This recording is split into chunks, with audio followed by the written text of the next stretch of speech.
Tabaco City sa Albay inilagay sa state of calamity dahil sa pag-aalboroto ng bulkang Mayon. Detalye ng balitang yan mula kay Rajuman Mike Guyagoy.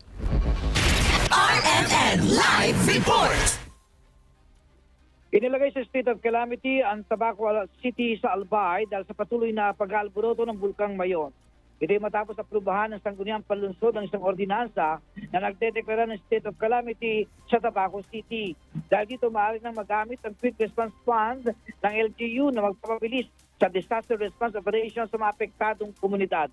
Sa datos ng City Disaster Risk Reduction and Management Office, halos nasa 500 pamilya na kinabibilangan ng 1,800 na mga bakwit o internally displaced individuals mula sa 6 km permanent danger zone ng Mayon Volcano at LGU ng Tabaco City. Halos lahat ng mga nasabing bakwit ay nagtatanim at nagsasaka sa loob ng permanent danger zone. Kasama sa BZEC, kaya lawit ng Manila.